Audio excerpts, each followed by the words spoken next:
Well, hello and welcome to Midweek Connect from Elim Church Romsey. This is our midweek broadcast where we share something with you that will hopefully challenge you but also encourage you. My name's Dave Walker and I'm the pastor here. My title today is Not Even One. Not Even One. Don't worry, I'm going to explain that in just a few moments. But if you've been looking at the news recently, you've probably realised that there's an awful lot of people getting annoyed and upset with various politicians on television. And there was sort of a pressure on the Prime Minister to change this and change that. And there's recently been a cabinet reshuffle. And they brought a guy back in from a long time ago who was Prime Minister. And, you know, and he's a new guy, he's going to do something and he's going to be the Foreign Secretary. But yet already there are people in the news saying, well, hang on, he can't do that job because of this. What about that? What about this? He's not perfect. And there is a sense that all types of people in the news are being criticised because they're not perfect. And no one's perfect, it seems.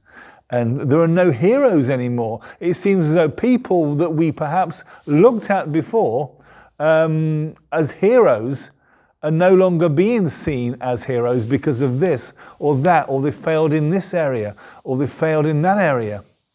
I was shocked quite recently to hear of a well-known church leader, I won't mention his name, from a big church in the middle of the USA, who has had to step down because he's had allegations against him, and he's done this and he's done that. And it seemed as though he almost came across as being perfect, but he wasn't perfect at all. And we kind of look around and think, where are the heroes? Where are the heroes? Romans 3, 9 to 24 in the New Testament not only says that there are no perfect heroes, no perfect people around, other than Jesus, of course, but it also says, look at yourself. You're not perfect either. Now, this is going to be a bit depressing when I share this, but there is good news at the end. Romans 3, 9 onwards says this, and it's subtitled, No One is Righteous. Goodness me, does that mean that I'm not righteous either? Verse 9, what shall we conclude then? Are we any better? Not at all. We have already made the charge that Jews and Gentiles, that means non-Jews, alike, or all the same under sin. As it's written, there is no one righteous, not even one. There's no one who understands, no one who seeks God. All have turned away. They have together become worthless. There is no one who does God, not even good, not even one. Their throats are open graves. My goodness. Their tongues practice deceit. Their poison of vipers is on their lips. Their mouths are full of cursing and bitterness. And they are swift to shed blood, ruin and misery mark their ways. What this chapter in the book of Romans, in the New Testament, is saying that is nobody is perfect. Absolutely nobody is perfect.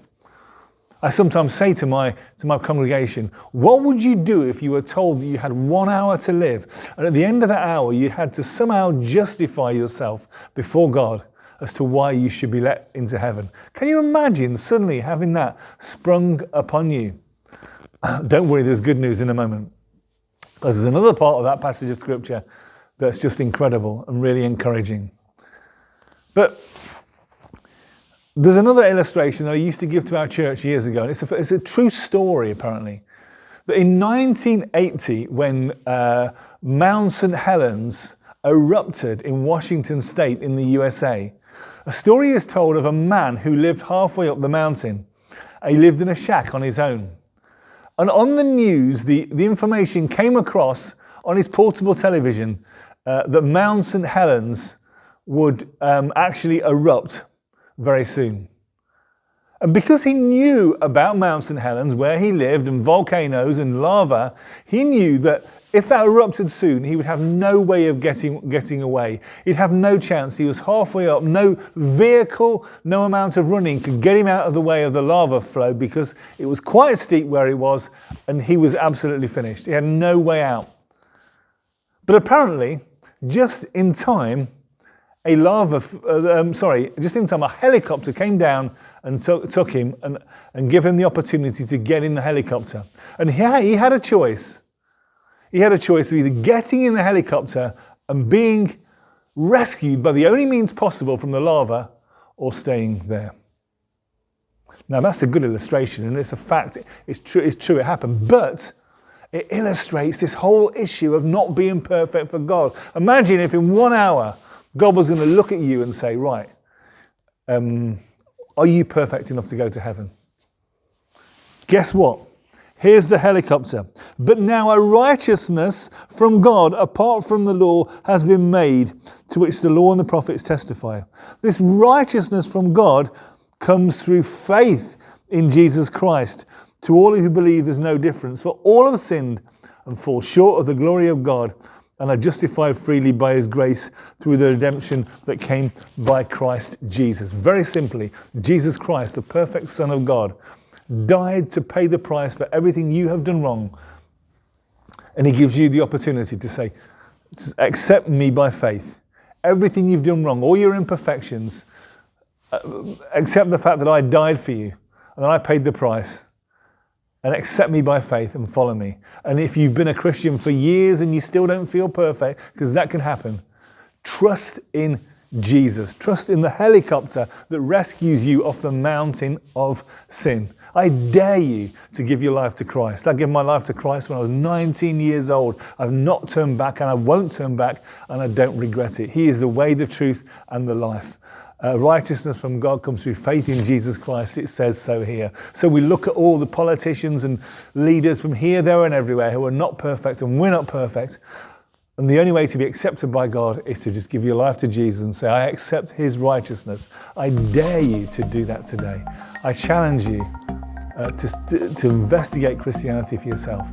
Listen, you can come and join us here at Elim Church Romsey, this place in Middlebridge Street on Sunday morning. Try and get here early because the seats do fill up, but we have a great group of people of all ages who are going to be here every week, and you're welcome to join us. But have a great rest of the week, whatever it is you're doing, and I hope the rain doesn't make things difficult for you.